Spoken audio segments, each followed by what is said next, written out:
Assalamualaikum warahmatullahi wabarakatuh. Perkenalkan, saya Kornelia Damayanti. Saya sebagai salah satu dosen di program studi keperawatan Fakultas Ilmu Kesehatan Universitas Wiraraja. Dalam kesempatan ini, saya akan memaparkan rencana pembelajaran semester mata kuliah yang saya ampuh, yaitu mata kuliah keperawatan anak sehat dan sakit akut. Dalam membuat rancangan pembelajaran semester, saya mengacu pada buku panduan kurikulum S1 Keperawatan Fakultas Ilmu Kesehatan Universitas Wiraraja tahun akademik 2022-2023. Adapun deskripsi singkat mata kuliah ini adalah mata kuliah keahlian keperawatan yang berfokus kepada respon anak dan keluarga pada setiap tahap perkembangan dari neonatus sampai akhir masa remaja, baik dalam keadaan sehat ataupun dalam keadaan sakit akut yang dirawat di masyarakat maupun dirawat di rumah sakit, serta intervensi keperawatannya baik yang bersifat mandiri maupun kolaboratif. Mata kuliah ini juga merupakan integrasi dari penerapan ilmu keperawatan dasar dan ilmu dasar keperawatan yang mengantarkan mahasiswa untuk mendalami tentang bagaimana melakukan asuhan perawatan dan keluarganya secara holistik, memberikan pendidikan kesehatan, menjalankan fungsi advokasi bagi klien dan keluarganya dengan menerapkan komunikasi efektif. Kegiatan belajar mahasiswa berorientasi pada pencapaian kemampuan berpikir sistematis, kooperatif, komprehensif dalam mengaplikasikan konsep dengan pendekatan proses keperawatan sebagai dasar penyelesaian masalah serta mengembangkan sikap profesional yaitu pengembangan soft skill melalui beberapa model belajar yang relevan. Mata kuliah ini mempunyai bobot 4 SKS dengan rincian 3 SKS praktik dan 1 SKS teori. Adapun capaian mata kuliah yang harus dimiliki oleh mahasiswa, yang pertama adalah mahasiswa memahami konsep perspektif keperawatan anak dalam konteks keluarga. Yang kedua, mahasiswa mampu melakukan simulasi asuhan keperawatan kepada anak sakit akut dan keluarganya dengan mengembangkan pola pikir kritis, logis, dan etis, menggunakan komunikasi terapeutik dan memperhatikan aspek budaya, serta menghargai sumber-sumber etnik, agama, atau faktor lain dari setiap pasien yang unik. Selanjutnya, mahasiswa mampu mendemonstrasikan intervensi keperawatan baik mandiri maupun kolaboratif pada kondisi sehat maupun sakit akut dengan menerapkan konsep ilmu dasar keperawatan dan ilmu keperawatan dasar sesuai dengan standar operasi prosedur serta menerapkan prinsip perawatan anak. Dalam hal ini adalah family center care dan automatic care dalam legal dan etis. Yang keempat, mahasiswa mampu memberikan simulasi pendidikan kesehatan kepada anak dan keluarga sebagai upaya pencegahan primer, sekunder, dan tersier. Yang kelima, mahasiswa mampu menjalankan fungsi advokasi bagi anak dan keluarga yang mengalami gangguan kesehatan untuk mempertahankan hak klien agar dapat mengambil keputusan untuk dirinya. Selanjutnya, mahasiswa mampu melakukan kerjasama dengan sumber kesehatan yang ada di masyarakat, melakukan rujukan pasien, mendokumentasikan pengkajian MTBS dengan benar, mendemonstrasikan pembuatan MTBS, dan mendemonstrasikan pendidikan kesehatan pada anak dan keluarga. Adapun materi pembelajaran yang akan diterima oleh mahasiswa selama 1 semester ke depan, yang pertama adalah materi tentang perspektif keperawatan anak dalam konteks keluarga, yang kedua adalah konsep tumbuh kembang, peran bermain dalam perkembangan anak, yang keempat adalah komunikasi pada anak, yang kelima, patofisiologi, farmakologi, dan asuhan keperawatan pada anak dengan gangguan nutrisi dan dampaknya terhadap pemenuhan kebutuhan dasar manusia. Yang selanjutnya adalah materi tentang patofisiologi, farmakologi, dan asuhan keperawatan pada bayi risiko tinggi dan dampaknya terhadap pemenuhan kebutuhan dasar manusia dalam konteks keluarga. Yang ketujuh, patofisiologi, farmakologi, dan asuhan keperawatan pada anak dengan gangguan sistem respirasi, integumen, serta dampaknya terhadap pemenuhan kebutuhan dasar manusia dalam konteks keluarga. Yang kedelapan adalah materi tentang konsep imunisasi. Yang kesembilan adalah materi tentang pendidikan kesehatan pada anak dan keluarga, tentang sex education pada anak, serta edukasi pada keluarga dalam mengatasi kejang demam pada anak.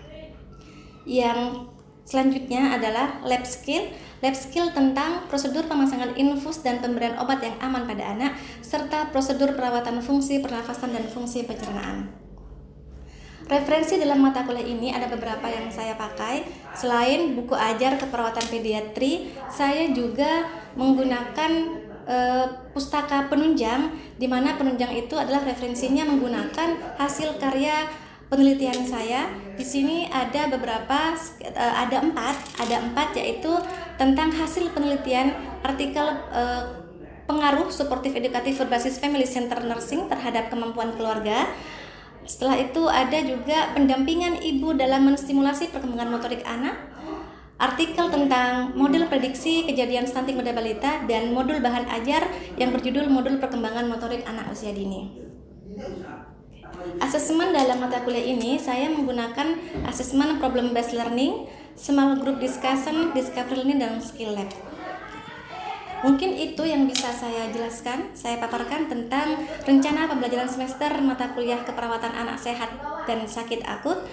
Dan selanjutnya marilah kita ikuti bersama video pembelajaran saya di kelas. Terima kasih.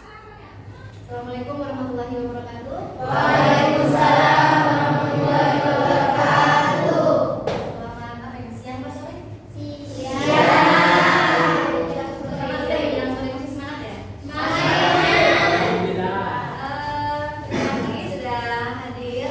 sudah hadir di mata kuliah perawatan anak sehat dan sehat. Oke. Untuk materi kita kali ini, kita ini pertemuan berapa? Kedua ya? Kedua, ketiga? Dua. Oke, pertemuan kedua berarti minggu lalu sudah pernah mendapatkan materi ya dari ibu ya? Iya. Jadi kita mulai ya. Hari ini adalah materinya tentang konsep tumbuh kembang pada anak.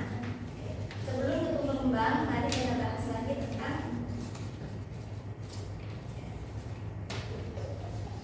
perspektif keperawatan anak adalah asuhan keperawatan pada anak yang berpusat pada keluarga dan upaya pencegahan trauma pada anak. Ada dua aspek filosofi keperawatan anak, yaitu yang pertama aspek family center care dan automatic care. Kalau dalam artiannya family center care ada yang paham apa itu? Perawatan berfokus pada keluarga dan automatic care. Bisa kita pahami, silakan dibaca ya. Jadi family center care itu adalah memperkenalkan keluarga sebagai suatu kehidupan yang konstan, di mana individu dan keluarga harus saling mendukung, bekerja sama, di mana hal tersebut adalah untuk meningkatkan kemampuan dalam memberikan asuhan terhadap anak. Oke. Tadi family center care, sekarang automatic care ya. Jadi automatic care adalah perawatan yang tidak menimbulkan trauma pada anak dan keluarga. Automatic care sebagai bentuk perawatan terapeutik dapat diberikan kepada anak dan keluarga dengan mengurangi dampak psikologis dari tindakan perawatan yang diberikan. Sekarang yang kita bahas adalah tentang pasien anak. Bayangkan dengan anak yang masih belum begitu banyak pengetahuan, belum bisa menerima hal-hal yang tidak senyaman, kan stresnya kan luar biasa ya. Jadi makanya sangat dibutuhkan automatic care dalam perawatan anak. Jadi dasar pemikiran pentingnya automatic care ini, kenapa automatic care itu sangat penting adalah yang pertama, tindakan medis yang akan dilakukan pada anak akan menimbulkan rasa tidak nyaman ataupun menakutkan ya. Terus sampai saat ini apakah ada teknologi yang bisa menghilangkan rasa sakit? Tidak ada. Ada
yang sederhana gitu. Terapi bermain yang tidak menimbulkan trauma pada anak, karena saat anak sakit kan dia sedang menerima tindakan tuh, terpasang alat-alat kesehatan dan segala macam. Jadi memang harus benar-benar memilih terapi bermain yang aman. Pak. Ada sedikit gambaran? Ada. Kira-kira salahnya ya, gandangan gue.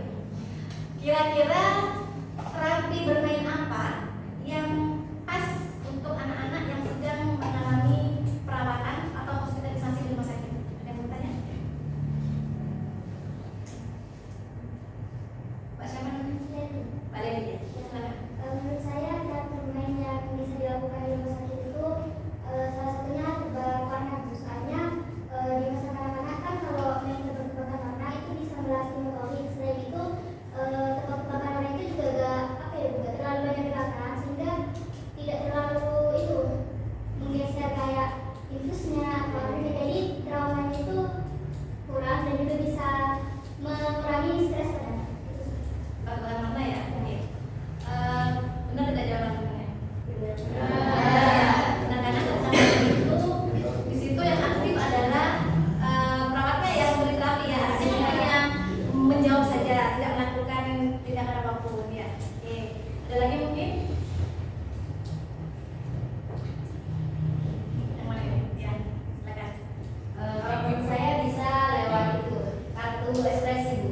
Alasannya itu kan cuma ya seperti yang tadi ya, tebak warna yang aktif itu cuma ketawa. Terus kalau kartu ekspresi itu sekaligus perawat itu bisa mengkaji perasaan anak selama di rumah sakit, kayak misal ditanya suasana hatinya sekarang lagi apa. Jadi secara tidak langsung mereka kan memilih dari gambar yang mereka sukai. Mungkin mereka suka, tapi secara tidak langsung mereka menggambarkan isi hatinya saat itu gitu. Jelas sekali jawabannya. Ekspresi ya. Ekspresi memang sangat pas untuk mengetahui apa yang dirasakan oleh anak. Ya. Ada tindakan mandiri kita yang menggunakan ekspresi seperti itu, pengajian ikan ngeri ya. Kayak saya itu lah, kadang kan tidak menggunakan smile itu kan. Dia mengalami yang sedang, berat atau ringan, bisa kita ukur dari wajah si anak tersebut.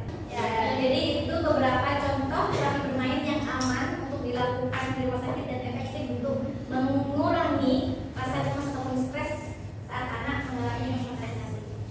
Kita lanjut ya. Oke.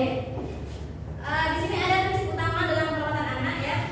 Ada pemahaman tentang perkembangan anak. Jadi pemahaman tentang perkembangan anak itu sangat penting untuk kita ketahui, karena termasuk juga tahapan perkembangan anak, termasuk perkembangan fisik, perkembangan sosial, untuk memberikan perawatan yang sesuai dengan usianya. Karena perkembangan dari anak kan beda ya. Jadi kita menghadapi pasien bayi, menghadapi pasien usia toddler, prasekolah itu beda. Bedanya saat kita berkomunikasi ya. Mungkin kita tetap samanya kita harus melibatkan orang ketiga, yaitu orang tua. Karena selama masih anak-anak, mereka sangat penting didampingi oleh orang tua. Selanjutnya pemberdayaan anak. Maksud dari pemberdayaan anak ini adalah, sambil dibaca ya, ibu ngasih contoh. Misalnya saat kita itu mau melakukan tindakan perawatan, kita tanyakan dulu misalnya kayak TTV ya, TTV. Jadi agar anak-anak tidak takut ke kita harus komunikasi dulu. Mulai terpetik membuat suasana benar. Misal, adik sehat sekarang, bolehkah Mbak Muat untuk melakukan ngurus dulu? Tanya nggak mau dari mana dulu? Pas dulu atau perempuan dulu? Silakan kalian itu memberdayakan ajak anak untuk komunikasi tentang hal apa yang boleh dilakukan perawat terhadap dirinya. Ya, karena anak akan merasa berharga ketika kita itu meminta izin dulu kepada mereka apa saja yang ada dilakukan pada anak tersebut. Terus komunikasi yang efektif. Nah, juga ada keterlibatan keluarga. Perawatan anak juga melibatkan keluarga dalam proses perawatan. Keluarga harus dipandang sebagai anggota tim perawatan dan diberi kesempatan untuk berpartisipasi dalam pengambilan keputusan tentang perawatan anak. Ini biasanya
dalam jumlah ukuran atau dimensi tingkat sel. Ya. Contohnya seperti ukuran berat badan, ukuran panjang tinggi badan, atau banyak ataupun sedikit itu tumbuh. Ya. Jadi kalau tumbuh itu berkaitan dengan nilai, bisa diukur, terukur kalau tumbuhan. Oke. Kalau pada kembang atau perkembangan itu adalah bertambahnya kemampuan dalam fungsi organ atau tubuh yang lebih kompleks dalam pola yang teratur dan dapat dilakukan. Ya. Sebagai hasil pematangan dari sel-sel tubuh organ dan sistem organ. Berarti sel ini kan mereka tumbuh dulu baru berkembang ya. Karena kan tumbuh itu kan bertambahnya sel-sel organ, bertambahnya ukuran tinggi dan lain-lain ya. Kalau perkembangan itu lebih pada proses pematangan ya. Jadi pola yang teratur maksudnya dari bayi nanti bisa tidur, lalu bisa bolak-balik, bisa merangkak, bisa duduk, gerakannya bisa berjalan dan lain-lain. Itu maksud perkembangan. Jadi pertumbuhan adalah bertambahnya ukuran, perkembangan adalah lebih pada ke fungsi organ ya. Semakin dia tumbuh akan semakin berkembang fungsi organnya.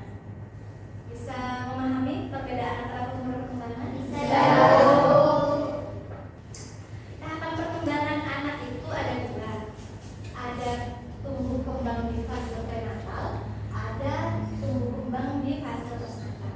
Prenatal itu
bayi dan anak tumbuh kembangnya itu lebih cepat dari laki-laki.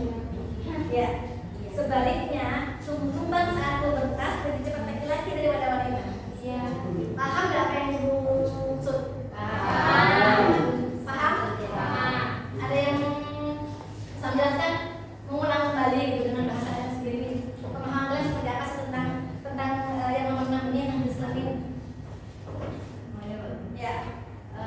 Itu kalau misal wanita pas waktu bayi dia tumbuh kembangnya lebih cepat, itu maksudnya dari segi postur tubuh, Ya. dari segi mungkin juga kelincahan itu lebih cepat wanita. Tapi kalau udah pubertas itu lebih cepat laki-laki, karena pengalaman kita punya banyak cowok gitu ya Bu. Kalau udah 17 ke atas itu kok tiba-tiba tingginya cepat daripada kita gitu.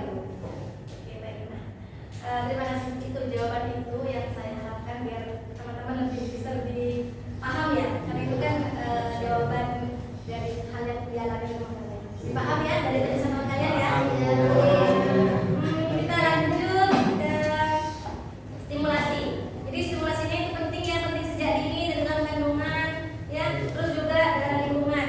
Oke, stimulasi dari kandungan itu bisa saja dengan mengajak bayi berbicara, dengan mengelus ya, jangan salah. Seorang yang mengurus perutnya itu akan merasakan oleh bayinya. Dia kalau misalnya sama dia bicara itu dengar terus ya.